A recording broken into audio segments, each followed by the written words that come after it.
Assalamualaikum warahmatullahi wabarakatuh. Alhamdulillahirrabbilalamin. Wassalatu wassalamu ala asyrafil anbiya wal mursalin wa ala alihi wa ashabihi ajmain amma ba'du.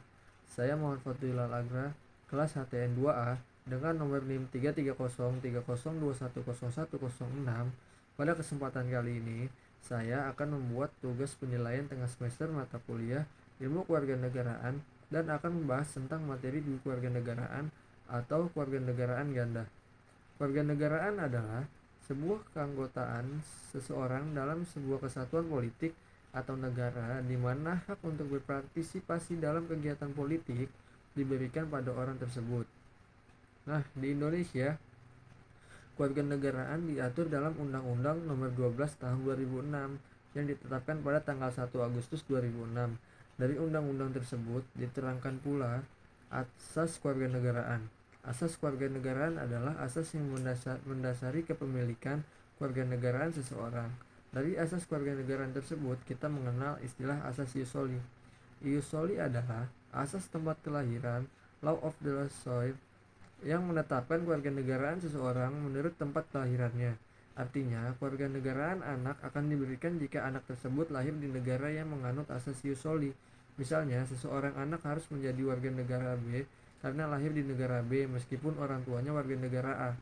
Contoh negara yang menerapkan asas ini adalah Amerika Serikat, Kanada, Brazil, dan Australia.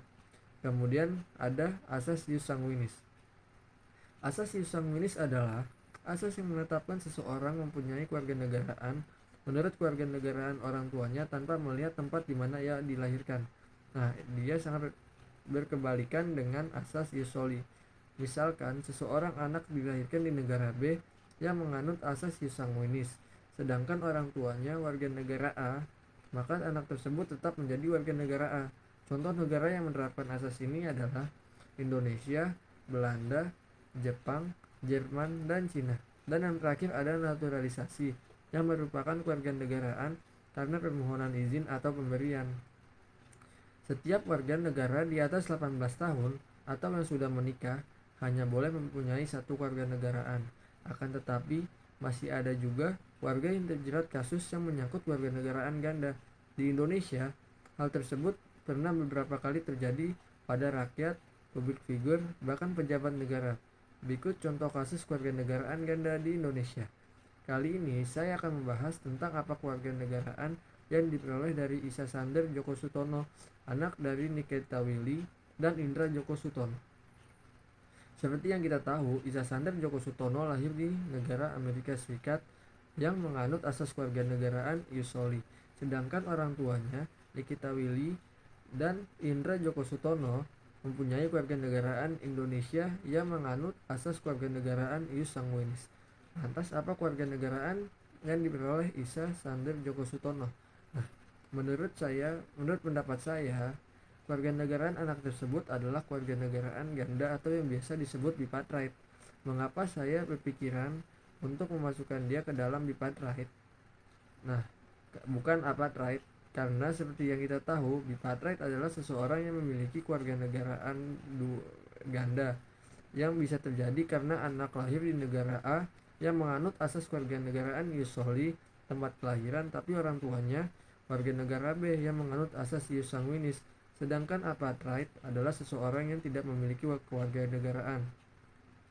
Contohnya, jika anak lahir di negara B yang menganut asas ius sanguinis sedangkan orang tua berasal dari negara A, si anak tidak mendapat kewarganegaraan negara B karena lahir dari orang tua yang bukan warga negara B. Anak juga tidak mendapat kewarganegaraan orang tuanya karena tidak lahir di negara A ius soli yang berdasarkan tempat lahir.